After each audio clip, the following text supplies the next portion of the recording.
తెలుగు వచ్చు కదా? అవును వచ్చింది. సో నరేష్ గారు ఆఫ్ కోర్స్ ఆయన సీజన్డ్ టైమింగ్ ఉండే యాక్టర్స్ చాలా తక్కువ మంది ఉంటారు. అలాంటి యాక్టర్ పక్కన ఆ ఒక్కటి అడక్కు ఎలా అనిపించింది? లాట్ ఆఫ్ ఫన్ అండి, లాట్ ఆఫ్ ఫన్.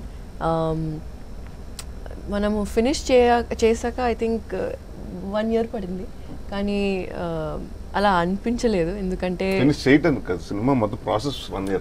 అదే ఫినిష్ చేశాక 1 year అంటే అనుకున్నాను. అదే డౌట్ వచ్చింది. అంటే మొత్తం లాస్ట్ ఉగాదికి స్టార్ట్ చేసామండి. దాని తర్వాత జూలై నుంచి షెడ్యూల్స్ అండి. దాని తర్వాత నా సినిమాలు నేను నా స్వామి రంగా అటు నేను షిఫ్ట్ అవ్వటం, తను వేరే షిఫ్ట్ అవ్వటం. సో ఈ గ్యాప్లో ఇలాగా ఒక 6 months 7 months చేసి మొత్తానికి మీ ముందుకు ఫైనల్గా అవును మే 3వ తారీఖు. అండ్ ఎస్పెషలీ నరేష్ గారితో పనిచేయడం was one of the most exciting things because he gives so many inputs and so many accents kaadu, not like that, like you know, inputs like that you can add to your character as well, you can add to the script as well, you can add to the shot as well, so it comes from a 360-degree angle. చిన్న మెళకువలు మీరు add చేయడం ద్వారా అద్భుతమైన నటనా కౌశలాన్ని ప్రదర్శించారని చెప్పి వారి కవి హృదయం.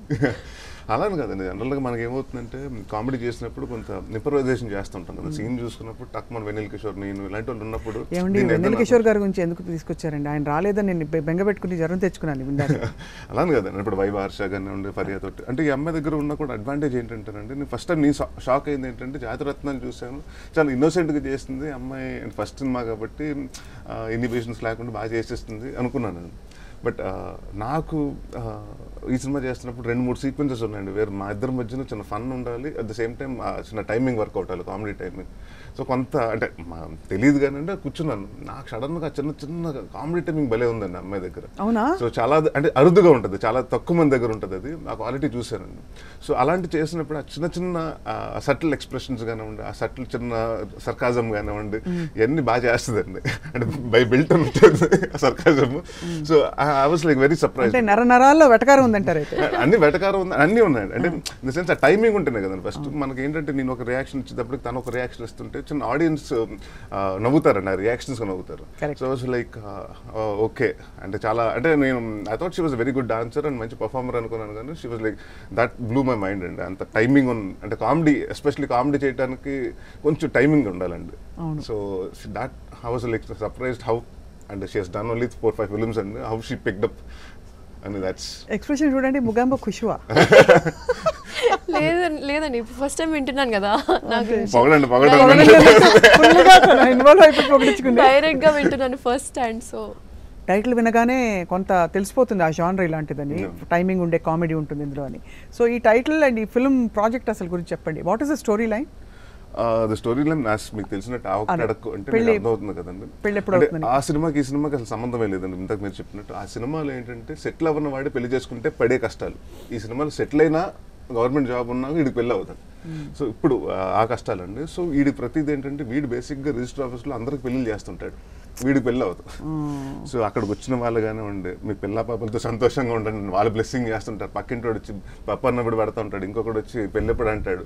సో వీడికి ఫ్రస్ట్రేషన్ వచ్చినప్పుడల్లా ప్రతిసారి పెద్దోళ్ళు ఏం మాట్లాడాడు గౌరవంగా ఉంటాడు, ఆ ఒక్కటి అడుగుని వెళ్ళిపోతుంటాడు.